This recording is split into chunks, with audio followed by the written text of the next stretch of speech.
La première chose à laquelle vous n'échapperez pas, c'est connaître les valeurs de sinus et cosinus pour certaines valeurs de x clés. Pour x égale 0, pi sur 6, pi sur 4, pi sur 3, pi sur 2, le sinus vaut racine de 0 sur 2, racine de 1 sur 2, racine de 2 sur 2, racine de 3 sur 2, racine de 4 sur 2, et le cosinus, les mêmes valeurs dans l'autre sens. Ensuite, on simplifie, racine de 1 sur 2, c'est 1,5, et racine de 4 sur 2, c'est 1.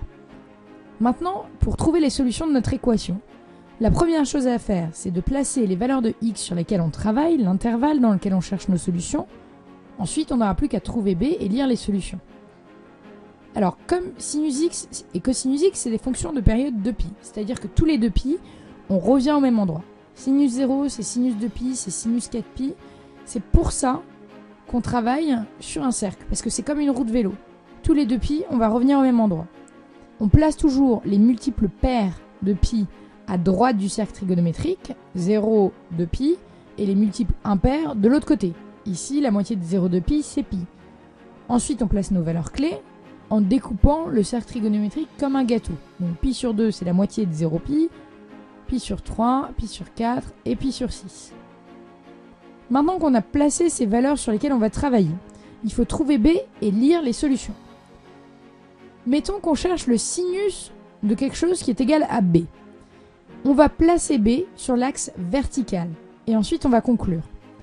Pour se rappeler que pour le sinus on cherche sur l'axe vertical, il suffit de regarder l'image de 0.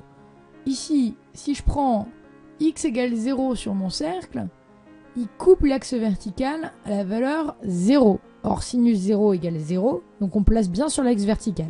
Alors c'est parti, on va résoudre sinus x inférieur à moins 0,5 sur 0 de pi. La première chose à faire, c'est de placer b sur l'axe vertical, moins 0,5. Ensuite, on regarde où la droite qui passe par b coupe le cercle trigonométrique grâce à nos valeurs clés. Ici, elle le coupe en 7pi sur 6 et 11pi sur 6. Donc l'ensemble de solutions pour lesquelles sinus x est inférieur à moins 0,5, c'est celle-ci.